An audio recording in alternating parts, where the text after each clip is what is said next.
नमस्कार दोस्तों। रात का समय है और बस रुकी हुई है। ये कौन सी जगह है पता नहीं। और मैं आ गया हूँ भुज,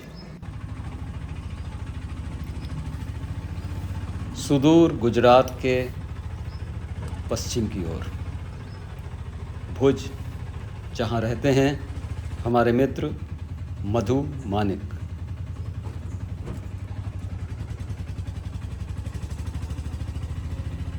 और ये हैं मधु मानिक। मधु भाई। चलो आ ही गए, अच्छा हुआ, गुड, बहुत अच्छे। बैठिए। कमरे में कहते हैं ना, तो ससुराल जैसा तो कोई है ही नहीं हाँ जगह। हाँ बिल्कुल। तो फिर इसी में मंजू के कजिन का ये पूरा डेवलप मंजू के कजिन ने किया है। अच्छा अच्छा। तो एक मकान था फिर छोटा सा, तो हाँ। वहाँ पर भाड़े रहे 2 साल, अच्छा अच्छा। और 2 साल लगे इसको बनाने में। तो क्या ऐसा मुझे समझो ना कि सब मिल वो चला, मैं तो अकेला ही चला था, कारवा बनता गया। थोड़ी शुरुआत की तो पहले एक दो सही कारीगर मिले, नहीं मिले, 2-3 आर्किटेक्ट बदले, 2-3 अंत में जो मिला ना, बंदा बड़ा प्यारा मिला। अब इतना उत्साहित था, तुषार की उम्र से, तुषार से भी छोटा हो रहा था। हाँ हाँ। बड़ा उत्साही था, कुछ नया करना है। ऐसे ही टाइल्स लगाने में भी मैंने बहुत सारे अपने जो भी थोड़ा ग्राफिक फॉर्म्स की जो शौक है वो यूज़ किया। बड़ा अच्छा मंजू आइए भाई। आइए, नमस्ते नमस्ते नमस्ते। तो ये यूज़ किया, बड़ा अच्छा रहा। हाँ। समय भी गया। और क्या अब उसके प्रोसेस में गया है। समय, और क्या प्रोसेस है हाँ हाँ, उसका तो। बिल्कुल बिल्कुल, काफ़ी अच्छा रहा। ये वैसे मेन एंट्रेंस यहाँ से है। अच्छा अच्छा। मधु भाई का घर,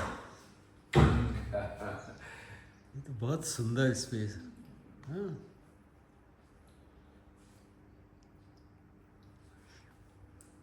चलिए ऊपर चलना है। हाँ, ऊपर ये आप, ये है ना, आप गेस्ट रूम में आपके कमरे में आते हैं। अरे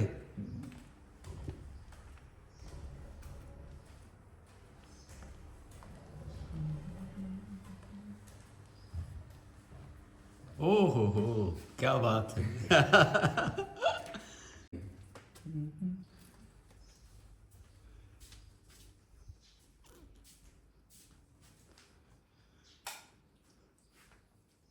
ब्यूटीफुल। नहीं, आपका एस्थेटिक सेंस तो पहले से ही पता है।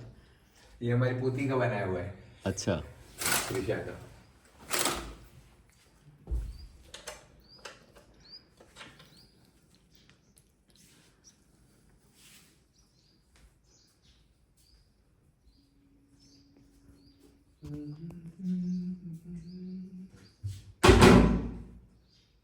हमारी पोती के लिए हमने झूला वगैरह लगाया है। अभी फोटोग्राफी कैसी चल रही है आपकी? बिल्कुल नहीं। अरे बंद। बंद बंद। कहीं ऐसे घूमने, मेरा ऐसा ही था, वो टूरिस्ट जैसा है, कहीं घूमने गए तो वो थोड़ा होता है इनिशिएट, तो करता रहता हूँ। और अभी विश्वनाथ ने फोटो डाली थी, वट सावित्री का पर्व रहता है ना, हाँ हाँ हाँ। तो मैंने थोड़ा कट छुट करके, मैं पहले को विश्वनाथ को ऐसा अच्छा लगता है, विश्वनाथ का जवाब तो नहीं, मैंने महेंद्र को भेजा कौन सा लग रहा है। महेंद्र ने बोला यार ये नहीं वो ठीक है, तो मैंने उसके बाद ओरिजिनल भेजा, तो बोला हाँ ये बराबर है। मैं ऐसा क्यों कह रहे हैं? बोले देखो तुम वट सावित्री बता रहे हो ना, तुम्हारे उसमें कुछ अलग ही एब्स्ट्रैक्ट बात रह रही हो, ठीक है, लेकिन जो मेन कहानी तो उसमें आ ही नहीं रही है ना। हाँ वो पूरा बरगद का पेड़ दिखना चाहिए, उसके जो दोरे लपेटे गए वो दिखना चाहिए, वो उसमें बात लानी चाहिए। वो उसमें तो एक एब्स्ट्रैक्ट कुछ भी लाल कपड़ा है, तो आपको दिखा था फोटो। हाँ।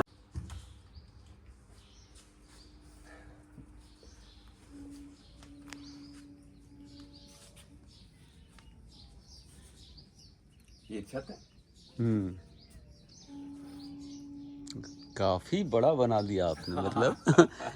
कहता हूँ ना, वो थोड़ा मैंने पहले से ही जब आर्किटेक्ट के पास बैठे थे ना, तो हाँ। मिसेस को बोलो कम करो, बजट नहीं है अपना इतना। बोले नहीं इतना तो होना चाहिए, इतना तो होना चाहिए। और तब भी बोले, और आर्किटेक्ट भी होशियार रहते हैं ना, आपका क्या बजट है? अरे बजट क्या, आप एरिया पूछो ना मुझे कितना चाहिए। तो तब तो मैं बोला 40-50 लाख करना है, लेकिन बात तो फिर कहाँ गई, बात मत पूछो। ये जो खपरेल जो है ना, हाँ ये यूज कोई पुरानी है, पुरानी लोग निकाल के फेंक देते ना, वो लगाई है, हाँ नई हाँ। नहीं है। अच्छा अच्छा। हाँ, तो इसको हम लोगों ने खरीदी, शुरुआत की थी 5 रुपए की एक से लेके 11 रुपए की एक तक। नहीं किया मैंने। दिखाता हूँ, मैंने थोड़े फोटो जो निकाले हैं। हाँ हाँ।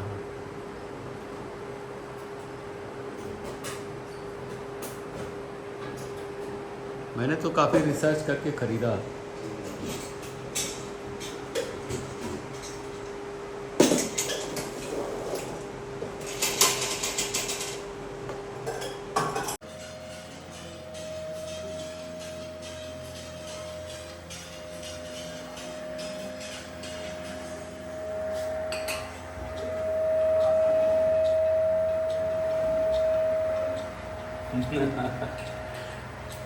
रसोई घर में मुझे बस चाय बनानी आती है। अच्छा। और मुझे जब तक मैं रहता हूँ किसी और के हाथ चाय मुझे पसंद नहीं आती।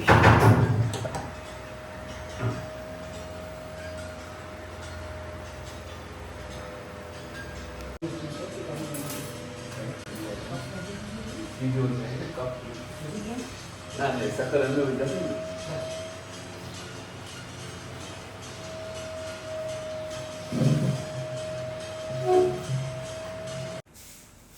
हेलो बहन, हेलो, चाय पियो।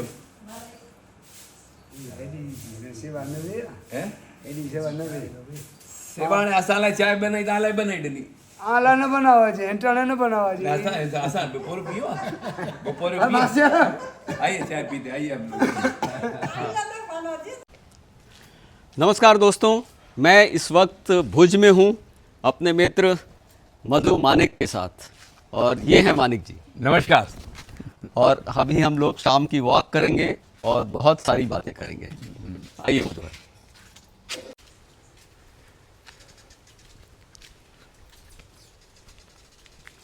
तो यहाँ से भुज कितनी दूर है मधु भाई? तकरीबन कुछ 10-12 किलोमीटर होगा। अच्छा। यानी मेन रोड पे जाने की 3-4 किलोमीटर, वहाँ से 6 किलोमीटर है भुज। राइट।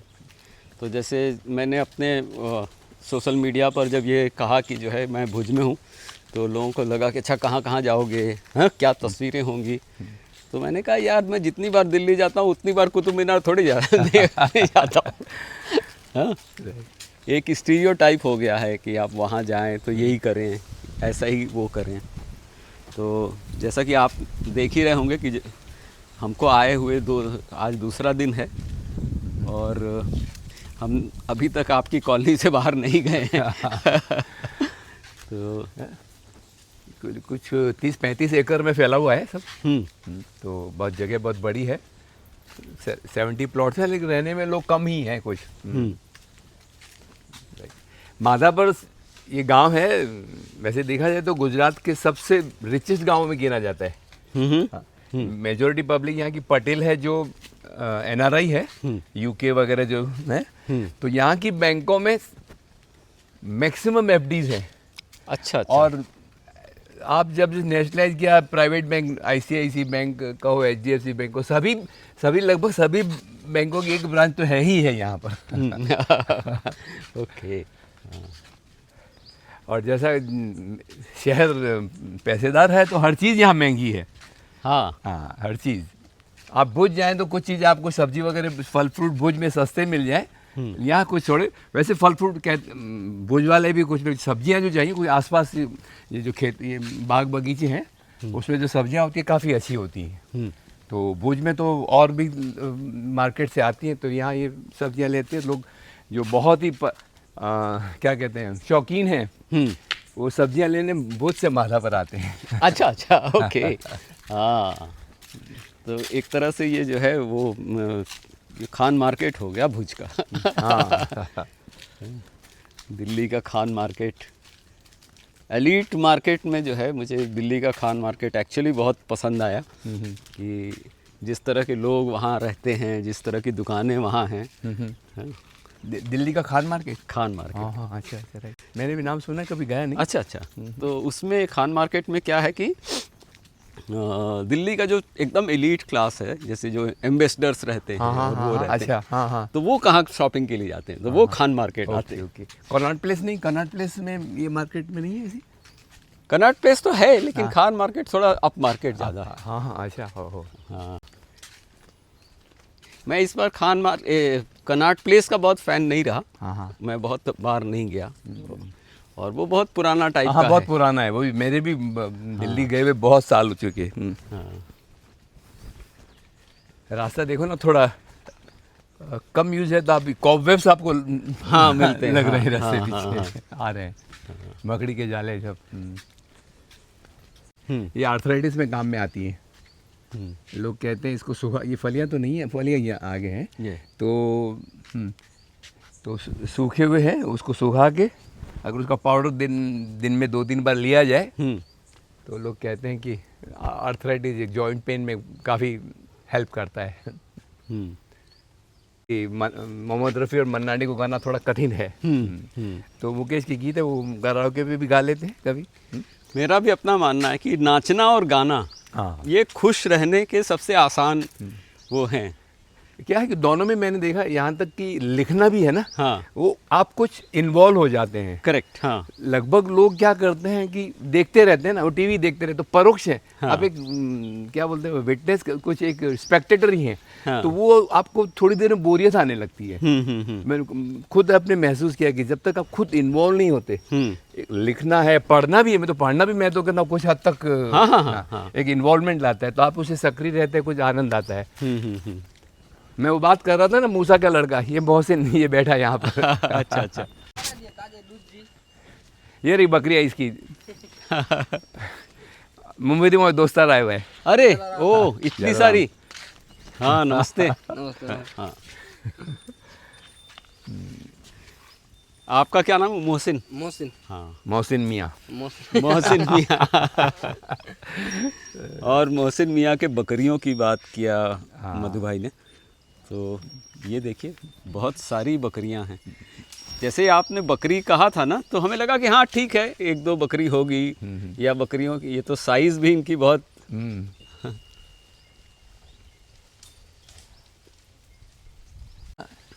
जो और कोई जानवर नहीं खाता ना, वो बकरियां खा जाती हैं। हाँ ये बबूल के भी पत्ते खा जाएंगी, हाँ नीम के पत्ते भी खा जाएंगी, और घास तो सभी खाते ही हैं।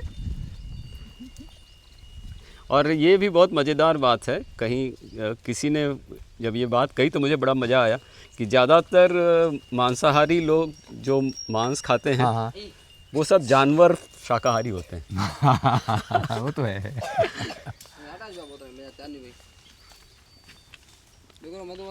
ओ तेजी दवा चालू है आणि तेमे बि घणो सुधारो है ने तापमान बोरो हैं।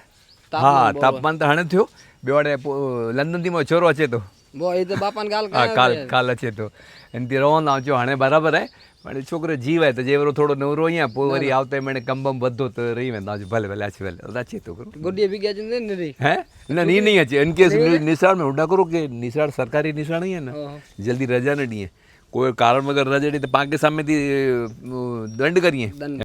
अच्छा। सुबह हम लोग पहले यहाँ नए नए आए थे तो ज़्यादा कुछ था नहीं काम, तो वॉक पे निकल जाया करते, तभी से इनकी पहचान हो गई। ये 7-8 साल पहले। अच्छा अच्छा। तो बकरियां लेके घूमते थे, बकरियों कभी ऐसे सुबह निकले तो चाय बना, अभी वैसे पूछा ना। हाँ। फिर वो इनकी चाय तो दुनिया भर की शक्कर। हाँ बिल्कुल बिल्कुल, सारा प्रेम जो है। मैं उनके पिताजी का था थोड़ी शक्कर कम डालना, लेकिन हम लोग तो थोड़ा आधा दूध में पानी डालते हैं, ये लोग तो पानी नहीं डालते, प्योर दूध की चाय बढ़िया बहुत फर्स्ट क्लास है। आप पिए तो आपको 2-1 घंटा तो ऐसे लगेगा आपने चाय पी है। ऐसा है। तो ये मुरारी बाबू है ना, मुरारी बाबू भी चाय के शौकीन है। हाँ। तो वो तो कहते हैं कि चाय एक सरल और सुविधाजनक, छोटा बड़ा कोई भी पिलाता है, पी सकता है। अब किसी छोटे घर जाओ कि मैं चाय नहीं पीता तो बेचारा असमंजस में पड़ जाता है, क्या करें। वो कोल्ड ड्रिंक ढूंढने में दौड़ा जाता है, यहाँ जाओ बोला गोल्ड स्पॉट ले आओ, कोका कोला ले आओ, चाय की हाँ कर दो, इसलिए बात पूरी हो जाती है। मुझे याद करता है मैं कभी यहाँ पर ये भजन के प्रोग्राम में जाता था राजकोट में, दिलीप जोशी और महेंद्र के साथ में। हाँ। तो भजन के प्रोग्राम तो रात को 10-10:30 सुबह तक चलते रहते हैं। हाँ। तो घंटे के बाद में चाय निकलती थी, तो चाय कुछ तस्तरी है, वो कप वगैरह नहीं, रका भी गिनी रहती तो अच्छे वो किटली में गिराता जाएगा, देगा अब रुको नहीं तब तक वो चाय पूरी भर देगा। वो बोले आधे में बंद करना है पहले, तो बाद में रुकती है। कच्छ किसान आज जन अच्छा सेता है चाय बड़ा व्याह तो पान के नाना जो 10 वजिया करे आज हाणे ढोरा दी चाय बस कर। ये कच्छी भी है, उसके बगैर खाना बनता ही नहीं बोले। वो यहाँ के जलवायु पे भी होगा ना कि हाँ, atmosphere छाछ के- का दूध गर्मी है ना तो छाछ है। और वैसे भी की डाइजेस्टिव वैल्यू बहुत अच्छी है बटर मिल्क की। दही से भी बटर मिल्क ज़्यादा पसंद करते हैं लोग।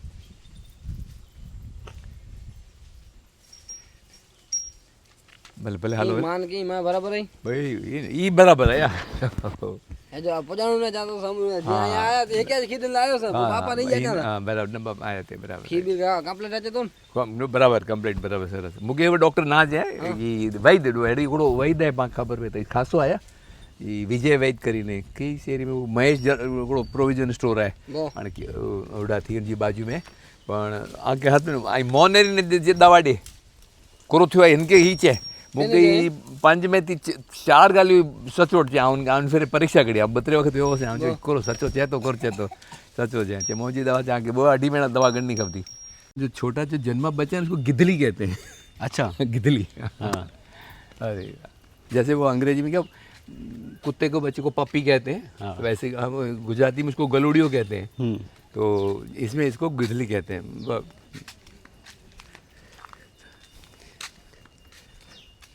कभी कभी ऐसा लगता है ना कि आदमी लोग हम लोगों ने जो थोड़ी साइंस में जो प्रगति की ना वो न की होती तो अच्छा था है ना। तो आदमी गाँवों में ही बसा रहता, एक कम्युनिकेशन थोड़ा बाय रोड वोड अच्छे हो जाते ना तो गांव टूटते नहीं।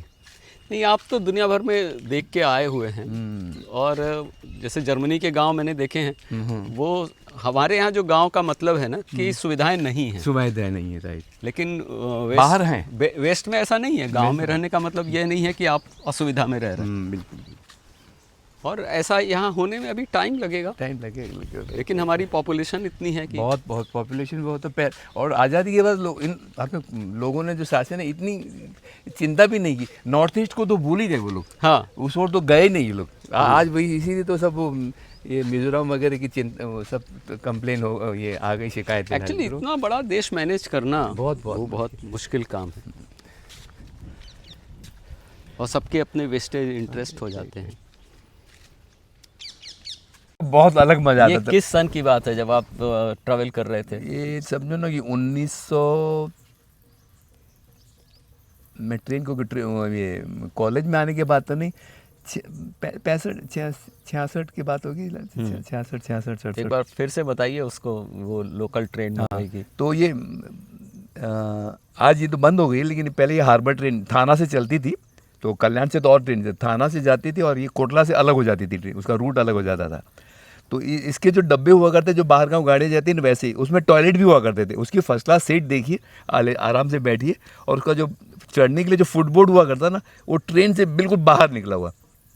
तो स्कूल कॉलेज से आते हुए उस पर जो बाहर खड़े रहने का जो मज़ा आता था ना बहुत मज़ा आता। कई बार तो ऐसा होता था हम लोग बाहर खड़े ना तो बुजुर्ग लोग कहते थे अरे बच्चों बैठ जाओ जगह पड़ी है, और लेकिन हमको तो जगह खाली है फिर भी बैठना नहीं होता था। लेकिन बड़ा मज़ा आता था खड़े रहने का उस फुटबोर्ड पे बहुत। बाद में तो लोग कहने लगे ये जो नई ट्रेन है थोड़ी चौड़ी होने लगी तो उसके जो इलेक्ट्रिक खंभे थे ना काफ़ी एक्सीडेंट भी हुए थे, थोड़ा संभालना चाहिए। लेकिन वो ट्रेन सक्रिय हुआ करती थी तो फुटबोर्ड उसका बाहर होता चल जाता था। तो वो अभी तक मुझे याद है। मुंबई में आप पैदा हुए थे? बॉम्बे? नहीं बम्बई मैं तो पैदा यहाँ अंजार में ही हुआ था, कच्छ में पैदा हुआ था। क्योंकि मेरा ननिहाल यहाँ तब यहाँ हुआ करता था। बम्बई तो हम लोग सन 1961 में गए। आप कितने बड़े थे उस वक्त? 10-11 साल के? 10-1 साल का हूँ, 10-1 साल का रहा हूँगा। क्योंकि हम लोग उससे पहले कच्छ तो लेकिन ब्यावर राजस्थान में ज़्यादा रहा है। मेरे बचपन मेरा जो छोटा भाई है उसका जन्म ब्यावर राजस्थान का है। तो मेरी स्कूलिंग हिंदी स्कूल में हुई है क्योंकि राजस्थान में तो गुजराती स्कूल थी नहीं। तो हम लोग हिंदी स्कूल में पांचों भाई भी हिंदी स्कूल में पढ़े हैं। तो वहाँ पर भी फिर वहाँ पर हमारा ऊन का काम हुआ करता था, कुछ ज़्यादा सही चला नहीं। तो 61 में हम लोग बम्बई आए। बम्बई में पिताजी ने नमक का काम शुरू किया। हम लोग फिर पिताजी की सरनेम यानी कि वैसे तो माणिक है लेकिन हम लोग मीठा वाला कहलाने लगे। अच्छा, मीठा वाला। वहाँ मीठ कहते हैं हाँ मीठा। हाँ गुजराती में नमक को मीठा कहते हैं। अच्छा, मीठू। दोनों बात मीठा स्वीट भी और खारा। तो बोलने में थोड़ा ये गुजराती में जब आते हैं तो थोड़ा आपको थोड़ा केयरफुल रहना पड़ता है। हाँ ओके। मीठू जो नमक जो ही आप काफ़ी लोग तो अपन नमक बोलते हैं तो मीठा वाला मीठा कहते हैं मीठा वाला। तो नमक का काम हुआ करता था। तो काफ़ी समय किया नमक का काम। फिर नमक से धीरे धीरे चलने हम, क्योंकि नमक भी हम लोग केमिकल फैक्ट्री में दिया करते हैं। तो इसी केमिकल फैक्ट्री की डिमांड है कि भी आयरन पाउडर भी दीजिए। तो आयरन पाउडर तो राजकोट में निकलता था, तो बोले वहाँ से बेसिक वहाँ से होता है। तो फिर पिताजी ने कहा चलो जाओ। तो जैसे ही मैंने आपको मैं बीच में बता रहा था ना कि मैंने पहले तो डिप्लोमा किया इलेक्ट्रॉनिक्स में, तो पिताजी ने तो कहा बहुत, तो अब मैं धंधा ज्वाइन नहीं करना चाहता था। जैसे लगभग गुजराती फैमिली में बड़े लड़के धंधे में जाते ही जाते हैं, तो मैं तो इलेक्ट्रॉनिक्स इंजीनियर होके आया था, तो मना कर रहा था। तो संडे पूरा दिन मैं भूखा रहा। फिर माँ ने समझाया बेटे बड़े बेटे हो, पिताजी का मानो, और धंधा तो करना ही है। तो फिर मैंने कहा अभी तो ये क्या था डिप्लोमा में, उस समय में कोई लड़की नहीं देता था। डिप्लोमा क्या है, ग्रेजुएट हो तो कुछ सोचता था कि हाँ ये लड़का ठीक है। तो मेरे दिमाग में वो नहीं था, लेकिन मुझे पढ़ना है। वो टालने के लिए मैंने कहा तो मैं ग्रेजुएट होना। पिताजी का पढ़ो, कौन मना कर रहा है। तो फिर मैंने बाद में केमिस्ट्री में ग्रेजुएशन किया। तो इस बार पिताजी ने होशियारी की। जैसे ही मेरे एग्जाम्स वो हुए ना, वर्चुअली तीसरे दिन मेरी राजकोट की टिकट, बोले तुम राजकोट जा रहे हो। मेरे पास आज वो उसका मार्कलिस्ट है बीएससी की, लेकिन वो कॉन्वोकेशन में जाने को जो सर्टिफिकेट चाहिए कि बीएससी पास, वो है ही नहीं। मैं लेने ही नहीं गया बाद में। हाँ। और राजकोट आ गया मैं। पिताजी से कैसे संबंध थे, पिताजी के बारे में और कुछ बताएं। पिताजी से यानी कि जैसा ये उन्होंने फोर्स किया, तो कभी वैसे अफसोस भी करता हूँ, लेकिन आजकल जो जैसे बिताते हैं, तो हमारे पिताजी से ऐसे 1-to-1 डायलॉग बहुत कम हुआ करते थे। उस पीढ़ी में ऐसे कम था भी, कम था। और हम लोग धंधे के बारे में ही बात किया करते थे। पिताजी का ऐसा था कि उन दिनों है ना फ़ोन किया करते। अब मैं राजकोट भी था, तो बम्बई पिताजी को फ़ोन करने के लिए मैं चाचा के घर रहता था, तो चाचा के घर पे तो फ़ोन था नहीं, चाचा की ऑफ़िस में फ़ोन। तो मैं सुबह 7:30 बजे चाचा के ऑफिस में फ़ोन जाता था, क्योंकि 8 बजे से पहले लगाना, 8 बजे के बाद में रेट डबल हो जाते हो। लोकल कॉल लगाना है, वो अर्जेंट किए तो डबल हो जाता, दिन में तो और भी डबल। तो 7:30 बजे वहाँ पहुँच के मैं फ़ोन बुक करता था, पिताजी से बात करता था कि भैया ऐसा ऐसा हो गया, ऐसा होना। तो ये धंधे की बात होती थी हमारी। मुझे याद नहीं आता इस 7:30 से 8 के बीच मैंने फ़ोन किया, मेरी माँ से कभी फ़ोन बात किया हो, तो इसका मुझे अफसोस है कि मैंने वो नहीं किया। तो ये फ़ोन बात, सर्दियों में मैं आपको कहूँ कि इतनी सर्द होती थी कि स्वेटर पहनता है, स्वेटर में भी कि जाली रहती है, बुना हुआ रहता है। तो आप स्कूटर चलाएंगे तो ठंड तो जाती जाती है। तो फिर हमारे यहाँ एक काम करता मजदूर था ना, मतलब मधु भाई ऐसा करो, उसके अंदर आप एक न्यूज़पेपर रख दो, आप अखबार, स्वेटर के अंदर आप अखबार पहन लो और फिर स्कूटर चलाओ, देखो आपको कैसा लगता है। और सच मुझे आज आइडिया कभी दिल्ली में 2 व्हीलर पर जाए तो आप यूज़ करके देखिए, बिल्कुल जैसे कि आपने कोट पहना है, आपको बिल्कुल ठंड मिले। और स्वेटर मुझे भी ये बाद में आया, फिर मैंने तो कोट भी लिया था, कोट में भी छाती खुली रहती है। फिर बाद में चने बोले कि ऐसा कुछ बंद गले का ले लिया जाए। तो पिताजी से वैसे धंधे के बारे में बात होती थी। अब बम्बई जैसे गए, मैं सुबह ट्रेन में उतरा तो दोपहर खाना खा के चलो वहाँ पर पैसे लेने जाना है, वहाँ जाना है, ये करना है। और माताजी कभी भी कहती आया एक तू उससे बात तो करने। तो मैं नहीं, बड़ी बहन कह रही थी, वो माँ थोड़ी ऐसे गिड़गिड़ाती रहती थी, लेकिन क्या माँ बहुत जल्दी चली गई यार। क्या हमारे वो थोड़ा सास बहू का भी चक्कर था और माँ को भी कुछ नहीं था, तो बड़ा। आप कितने साल के थे माँ गई तो?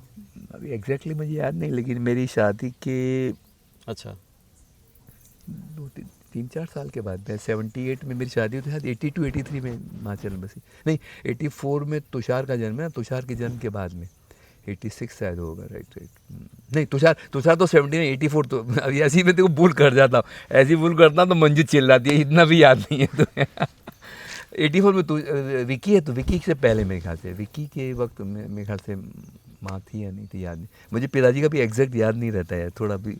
ये तकलीफ हुई थी ना उसमें भी, और वैसे भी मेरी आदत है नहीं यार, पुराना क्या याद रखना है। हाँ वो सही बात है। हाँ, ये तो बात करने के लिए है, और हम उसको माँ पिताजी को याद करने के बहाने उस समय को समझने की कोशिश करते हैं कि उस वक्त का सोशल सिचुएशन कैसा था। और माताजी पहले चली गई, पिताजी काफ़ी अकेला महसूस कर रहे थे। और पिताजी वैसे इन शॉर्ट कहूँ तो शौकीन आदमी थे, खाने पीने सब हिसाब से। और वो उनको भी मालूम था, मेरा एक दोस्त हुआ करता था अशोक मतपटी करके, मेरे अशोक नाम के काफ़ी दोस्त रहे हैं। तो अशोक मतपटी मेरे से उम्र में काफ़ी बड़े, तो हम लोग रोटरी क्लब में मैं मेंबर था, उसमें जमा हो गए थे। तो और पिताजी के पास पैसे रहा करते, तो उनको पैसे की ज़रूरत, तो ब्याज पे देते रहते, तो उनकी काफ़ी अच्छी दोस्ती हो गई थी। और हमारा अशोक पीने का बहुत शौकीन था, पिताजी भी शौकीन, तो फिर वो दोनों की दोस्ती हो गई।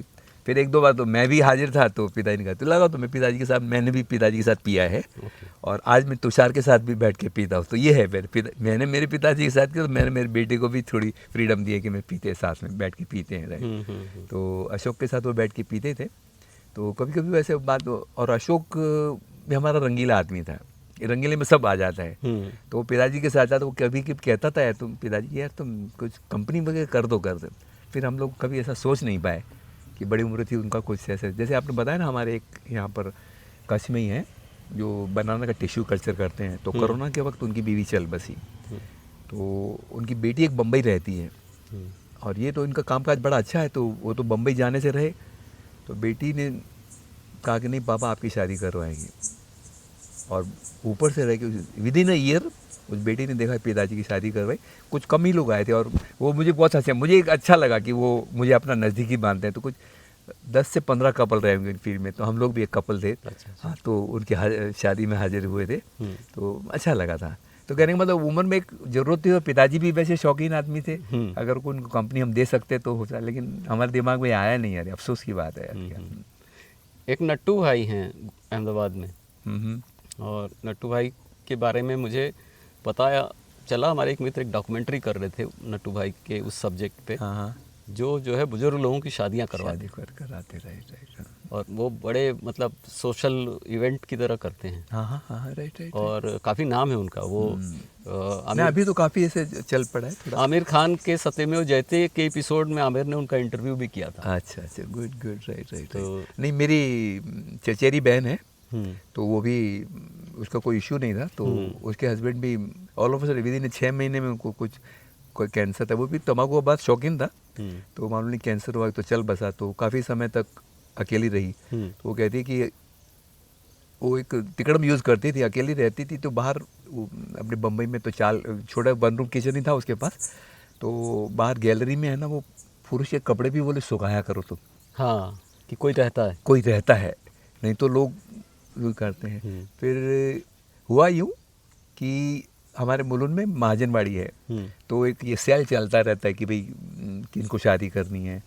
तो मेरा चचेरा भाई, उसका भाई यानी उसका सगा भाई, वहाँ लिखाने गया नाम, बहन को साथ में ले गया कि भाई इसका नाम करना है। वहाँ जो नाम लिख रहा था ना, वो खुद विदुर था। हाँ, तो उसको ये पसंद आ गई। अच्छा। ओके। तो उससे शादी हो गई। बहुत सुखी है, और वो भी बड़ा जॉली आदमी है। उसको भी पीने करने का शौक, वो भी था पहले जो था, वो भी पी का 1-2 बार हम साथ में बैठ के पिए। बड़ा शौकीन, अच्छा आदमी है, और सुखी है अभी, क्योंकि उसकी शादी पहले ही शादी हमने करवाई थी। अच्छा। तो मुझे तो नहीं, लेकिन बीवी को बहुत अफसोस हो रहा, देखो हमने शादी करवाई, बेचारी वो विधवा हो गई। तो अच्छा हुआ चलो उसकी ये शादी, ये जो किया, तब तो हम हाजिर नहीं थे, हम लोग राजकोट में ही थे। फिर बाद में काफ़ी मिले तो अच्छा लगा।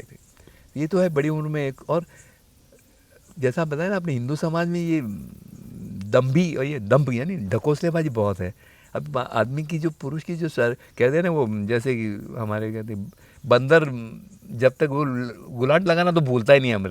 अब आज तो ये ऑनलाइन होने का चोरी छुपी इतना सारा चल रहा है, तो सर ऑनलाइन भी ऑफिस करने दो ना। अपने यहाँ भी बम्बई में जो रेड लाइट एरिया अलंकार के पास में है, तो वो बिल्कुल कितना लो ग्रेड है। एक अब तो वहाँ कुछ नहीं है, क्योंकि अभी क्या हो गया कि मोबाइल इंटरनेट की वजह से वो ऑल ओवर फैल गया है, सब जगह पूरे। अभी वो फोकस नहीं है। राइट।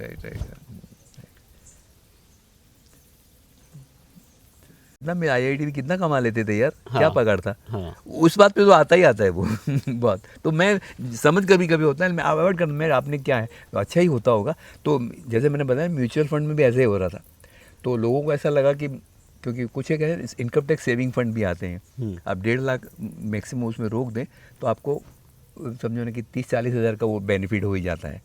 मुझसे इन्वेस्टमेंट नहीं करवाएगा, नहीं थोड़ा करवाया, फिर बाद में रुक गया, बोले यार इसको तो बताना पड़ेगा। मुझे जानना ही नहीं है यार, तुम तो इतना बता दो, पर मैं आपको सर्टिफिकेट निकाल के तो भाई इसका है, आप जो करना है करो। हमारे फेसबुक दोस्त हैं प्रवीण झा, डॉक्टर प्रवीण झा नॉर्वे में रहते हैं और धुआंधार लेखक हैं, बहुत लिखते हैं, डॉक्टर हैं, नॉर्वे में रहते हैं।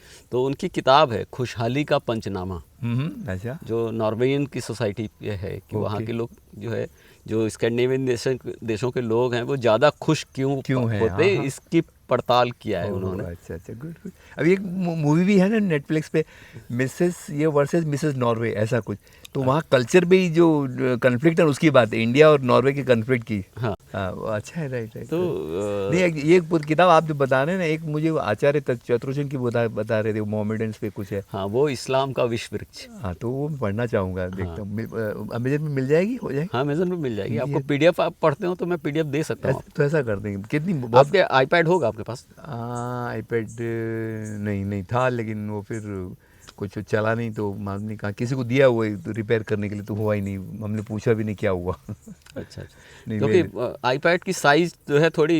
हाँ तो एक ले लेते हैं पढ़ने को, देखिए लैपटॉप खोलना ये बड़ा लैपटॉप पे नहीं पढ़ सकते, आईपैड पे पढ़ते हैं। आईपैड और नेहरू बहुत सारी किताबें मैं दे सकता हूँ, मेरे पास गांधी जी बहुत के ऐसा- प्रिय थे, बहुत कोशिश करते हैं। मैंने एक वीडियो देखा कि how to read faster. How to read faster, हाँ हाँ, अच्छा हाँ। तो वो आईएएस की तैयारी जो लोग करते हैं उनके लिए वीडियो था। तो उन्होंने कहा कि आपको स्पीड में पढ़ना है और पीछे पलट के फिर से नहीं पढ़ना है। ओहो, हाँ हाँ, है ना, आपको बहुत स्पीड में पढ़ना है। और उसमें ये बताया कि अगर आप स्पीड बढ़ाए हाँ तो फिर आप एक एक लाइन एक साथ पढ़ने लगेंगे, फिर बाद में एक एक पैराग्राफ एक साथ पढ़ने लगेंगे। ओहो, हाँ हाँ, अच्छा, है ना। तो वो अभ्यास मैंने किया, तो मैं एक एक दिन में 2-2 किताबें पढ़ता था। क्या बात है। हाँ। ओहो, राइट राइट राइट। तो मैं ये कहता था कि किताब पढ़ने में जो है फिर मोटरसाइकिल चलाने का मजा आता है।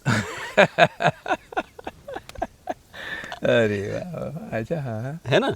तो जो आप कह रहे थे ना कि पढ़ना भी मेडिटेशन है, हाँ। तो वो मेडिटेशन तभी है जब आप वो मोटरसाइकिल की स्पीड से पढ़ें। पढ़े, राइट राइट राइट। क्योंकि आपकी ब्रेन की जो कैप्चर करने की कैपेसिटी है वो कमाल है। कमाल कमाल, वो तो हम लोग बिल्कुल, वो तो है, राइट राइट। तो उस तहत जो है मैंने ये सब पढ़ा।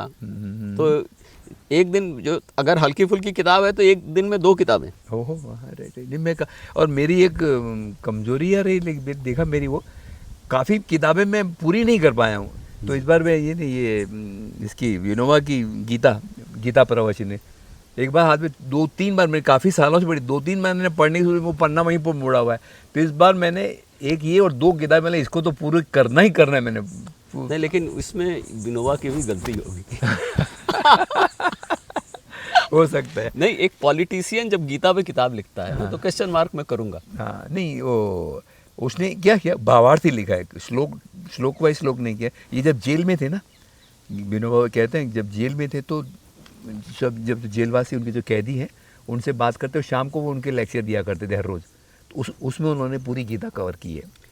नथिंग अगेंस्ट इट, मैं नहीं, तो ऐसा ऐसे ही हमारे दिमाग में सब बन लेकिन गया। जब मैंने भी कभी ये गीता प्रेस गोरखपुर के 1-2 ली रही है, तो श्लोक टू श्लोक है ना, वो नहीं जमता नहीं, है, वो भी अच्छा नहीं। हाँ ठीक है, तो नहीं जमा। एक स्वामी राम की भी है, अच्छा, वो उन्होंने भी गीता पे अच्छा लिखा है, तो वो भी वो काफ़ी समय से अब हमने तो ओशो वाला सुन लीजिए।